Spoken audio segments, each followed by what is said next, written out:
What is Mowgli? The latest Netflix original movie. Just what is that?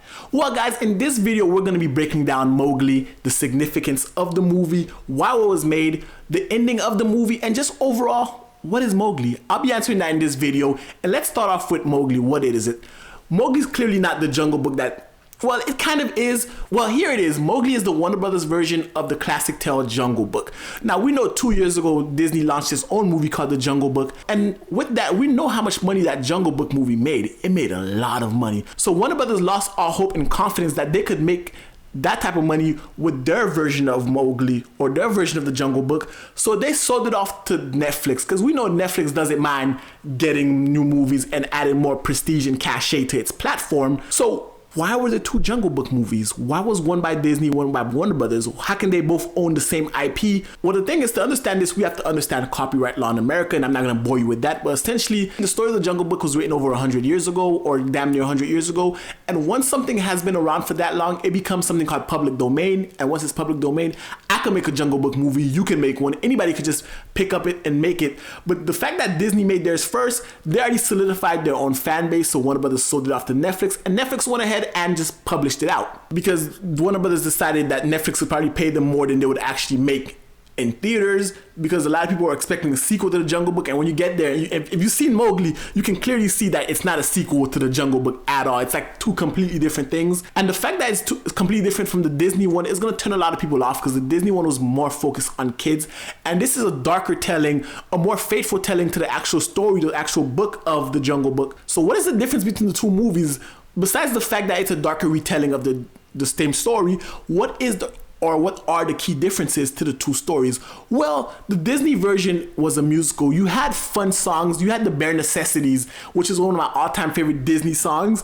You had that in there, but this story doesn't have any sing-alongs. This is not for kids, because shit, like some of the stuff you see in this movie, like I wouldn't let my kid watch this, because it's very dark, kind of gruesome, kind of graphic, and there are a lot more scary situations that Mowgli finds himself in, and he's not walking around sitting on Baloo's stomach singing, "These are the..." What? I'm not gonna do that to you guys. And also, the Netflix version is more faithful to the original adaptation.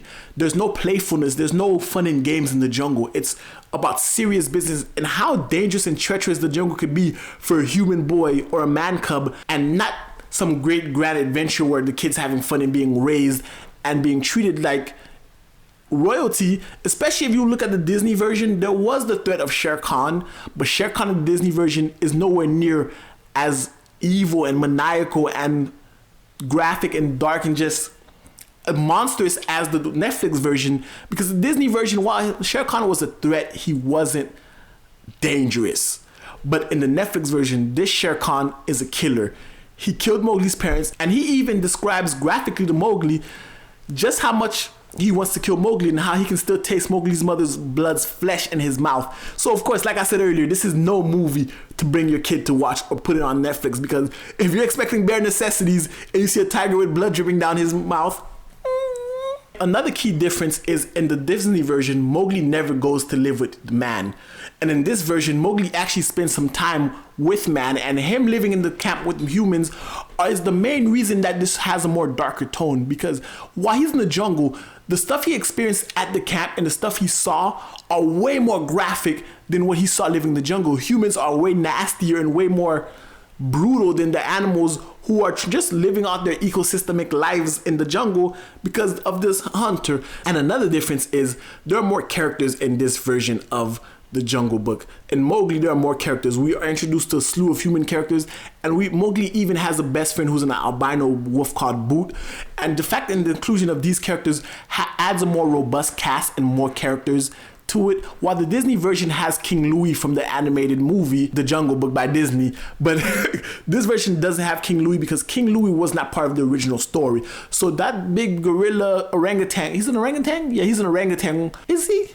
Well, whatever King Louie is, he is not a part of this version because he's not a part of the original story. But now that we've established what Mowgli is and the difference between the Netflix and Disney versions of the Jungle Book, let's go into the story. So let's fast forward to the ending, so this could be a proper ending explained video, so we can better grasp the story and understand the story of Mowgli itself apart from the Disney version, so we can differentiate this. Because I spent most of my time talking about the two movies, and that's what Warner Brothers feared, which is why they sold it to Netflix, because people would be comparing Mowgli to the Jungle Book, and people will be expecting a sequel, because this Mowgli, the character of Mowgli looks older than the Jungle Book version, while some of the same characters are still around, and people would undoubtedly, the casual fans would undoubtedly confuse the two IPs or the two movies, and Warner Brothers just didn't see that investment as being worthwhile. So let's focus on the Mowgli story itself in the Netflix movie and get to the ending. And for us to understand that, let's just fast forward to a key pivotal moment in the movie, and that's when Mowgli was in the human camp and he realized the hunter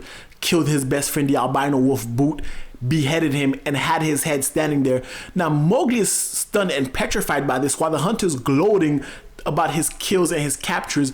And if you guys remember earlier in the movie, there was an elephant who was missing their tusk, and that was an elephant that the hunter was trying to kill, because at that time British imperialism was at its finest. Like, that's when England was up to their fuck shit all around the world, and India was a key part of that. And the British pretty much colonized and invaded India, and they went in there stealing resources, killing animals and things of that nature. So this hunter was doing exactly what his compatriots were doing, hunting animals, elephants for their ivory, other animals. Like, you saw him skinning the bear. He taught Mowgli how to skin a bear. Mind you, this is a kid who is an animal who never picked up a knife, and this guy taught him how to skin a bear. So you see the British influence on the Indian culture and the Indian way of life, which is a great meta commentary on the state of British imperialism and all the fuck shit they were up to at that time. So what the Jungle Book was at the time when it was written, it was more of a critique of the lifestyles of the British and the lifestyle of the Indian. Mowgli could be categorized as even though he lives in a forest, the way they saw it is that these Indians are animals and savages, thus why Mowgli lives in the forest, and it's the British who come to help them. And when Mowgli goes back to the forest, he's kind of rejecting the notion of their help, and he's going to be a savage. And hey, that was the mindset of the British imperialism and their whole mindset, not just Britain, but all of Europe. That was their mindset back in the day. Maybe today, who knows? This is not a political thing. So that was their mindset, and the fact that the Jungle Book captured that essence in the ending and shows Mowgli rejecting the so-called humanization of himself. He'd rather live with savage animals as opposed to living with the so-called sophisticated humans because of all the atrocities that he's seen them commit. And at the end of the movie, Mowgli challenges Shere Khan to a battle for dominion of the jungle, while the other animals who have their own sacred laws don't permit animals killing other animals for no reason inside of the forest or for sport. Mowgli told them he's not a wolf and he's not a man. He's the perfect symbiosis of savagery and human sophistication. And the fact that he was able to parlay this, get Shere Khan to come out, kill Shere Khan, and also killing the hunter who was plaguing the forest at the same time, he got rid of two predators. He got rid of Shere Khan and the human hunter, thus making Mowgli the king of the jungle and having him as the triumvirate symbiosis of jungle and man. Like, he stopped Shere Khan from not only harassing the jungle, but also killing the humans and their livestock, and stopping the humans themselves from living, and also killing the hunter who was stopping the animals from flourishing. So Mowgli in turn is a bridge between man and animal, and his whole role as king of the jungle or the forest is to make sure both of these thrive, because he's not fully human and he's not fully man. Anyway guys, I hope you guys enjoyed this video about Mowgli and the ending explained I gave at the end. Like, I would get deeper into the analyzation of the movie, but I don't want this to get super in-depth and super political and all that, because those videos can tend to be boring, so I gave a clear, concise thing. If you guys have anything you want to add to it, let me know in the comment section below, because I'd love to hear your feedback on this, and we could talk more about the symbolism and all of that in the comment section below if you're really interested in that type of stuff. Anyway guys, if you like this video, definitely hit the thumbs up, hit the subscribe button if you guys haven't already, and until next time, binge on.